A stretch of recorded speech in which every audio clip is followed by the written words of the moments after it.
kali ini kita kedatangan Honda PCX 150 ya, yang mau upgrade CVT ya, dimana yang dikeluhkan itu gerdeknya ya. Ya memang kalau sudah namanya CVT itu sudah pasti, atau motor matic itu kebanyakan gerdek, apalagi yang keluaran-keluaran baru ya, kebanyakan seperti itu. Nah jadi tujuannya adalah kita bakal upgrade CVT ini untuk sehari-hari, daily ya maksudnya, dan juga akselerasi, dan juga untuk ngurangin gerdek ya. Aku tidak pernah bilang kalau bisa ngilangin gerdek, tapi kita bakalan upgrade supaya efek gerdeknya itu bakalan berkurang. Karena sepengalaman aku ya, dengan upgradean CVT itu biasanya bisa ngurangin gerdek hingga 90%. Tapi biasanya kalau memang baru dipasang itu biasanya bakal hilang sementara. Tapi setelah pemakaian ya itu bisa berkurang sekitar 80-90% lah, kurang lebih lah ya. Karena sampai saat ini aku juga sudah upgrade di motorku ya, memang sudah berkurangnya jauh, tapi setelah pemakaian beberapa waktu ada aja gerdeknya. Jadi kita bakal langsung proses untuk bongkar CVT-nya. Langsung gas.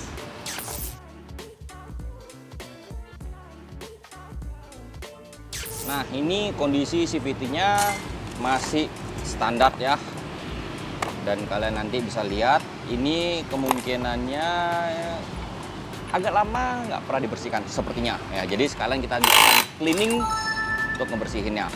Let's go, kita bongkar. Nah ini V-beltnya ya, kita cek dulu kondisinya ya. Untuk V-beltnya sendiri ini sudah ada sedikit mulai ya BKD ya. Tapi masih bisa kan BKD ya nih ya. Nah, benar ya. Jadi ini masih bisa dipakai. Ya ini walaupun sudah ada mulai sedikit retak tipis ya. Tapi untuk dari ketebalannya ini masih cukup oke. Ya, jadi mungkin ini masih bisa digunakan sekitar 5.000 sampai 10.000 ya. Tapi tetap akan selalu dicek ketika servis ya, atau kita bongkar CVT ya. Wajib. Ini roller yang originalnya ya. Dan kalau kita lihat dari fisiknya ini masih cukup oke. Dia nggak ada peyang atau retak sama sekali ya di semuanya ini ya, yang aku rasain. Jadi ini masih tetap bisa digunakan ya. Cuman mungkin kayak gramnya aja sih mungkin sudah berkurang ya, mungkin 0, sekian gram itu sudah pasti berkurang, karena kan namanya pemakaian udah pasti berkurang ya. Seperti itu.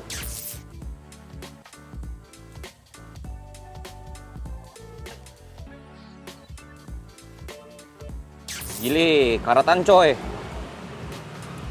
Originalnya karatan ya. Udahlah, ini masih bisa disimpan. Sekarang kita langsung pasang per CVT-nya. Langsung semua kampasnya dipakai. Oh ya, untuk ketebalan kampasnya ini masih cukup oke ya, masih bisa. Jadi kita masih nggak perlu ganti lah ya, seperti itu.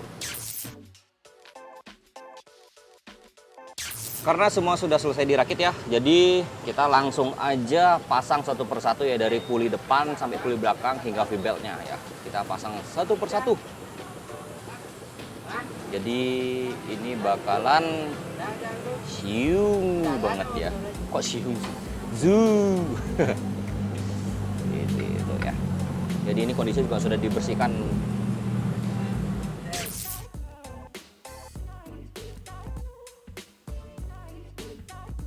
Nah ini ya kondisi sudah selesai dirakit ya, dan kita akan tes dulu ya, pastiin kalau CVT udah oke.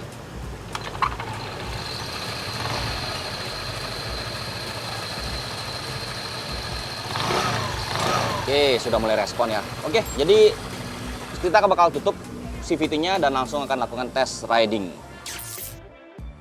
Setelah kita upgrade CVT-nya, itu sudah tidak ada lagi yang namanya gerdek ya untuk di awal ya, karena memang sudah pasti partnya baru, kondisi CVT sudah dibersihkan, dan pastinya performanya bakalan lebih enak lagi ya. Di sini untuk gas awalnya pun juga sudah enak, gak perlu tenaga yang besar untuk bisa menggerakkan motor ini. Cukup buka gas saja sudah bisa lari ya. Dengan arti adalah bukan langsung yang kayak jengat-jengat, karena aku tidak pernah namanya juga rekomendasi untuk bikin seperti jengat-jengat ya. Dan nanti akan aku bikin video terpisah mengenai jengat-jengat. Di sini juga pemakaian untuk sehari-hari sudah oke di jalanan yang ya bisa dibilang sempit tapi nggak terlalu sempit. Kemudian juga beberapa ada jalanan yang nggak terlalu padat tapi ada kendaraan lain ya. Di sini makainya sudah sangat nyaman. Mau akselerasi di awal oke, akselerasi di tengah juga oke ya, dan tenaganya pun sudah tersalurkan dengan baik.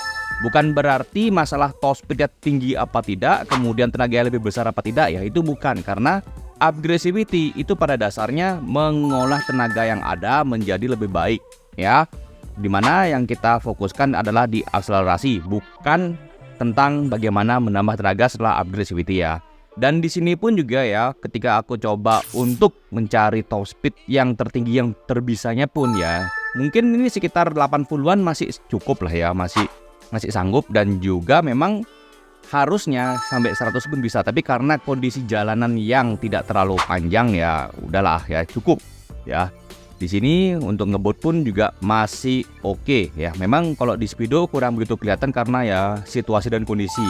Dimana ya Speedo juga rada-rada gelap, kemudian pencahayaannya juga kurang bagus ya, sudahlah. Ya kurang lebih seperti itu untuk hasilnya.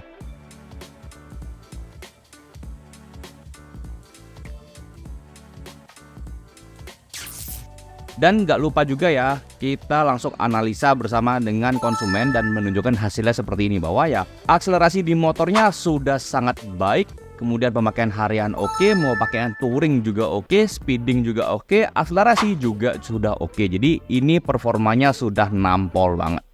Jadi dengan paket CVT Simple ini ya, sudah bisa mengurangi efek geredek, tapi performa juga lebih oke, penyaluran tenaga lebih enak ya. Kurang lebih seperti itu untuk hasilnya ya, untuk dari analisa singkatnya. Tapi kalau kalian bersama aku di toko itu biasanya lebih dalam lagi untuk penjelasannya. Mantap dong. Jadi kurang lebih seperti itu video-video hari ini. Terima kasih sudah nonton video ini sampai selesai. Sampai jumpa di videoku berikutnya. Bye bye.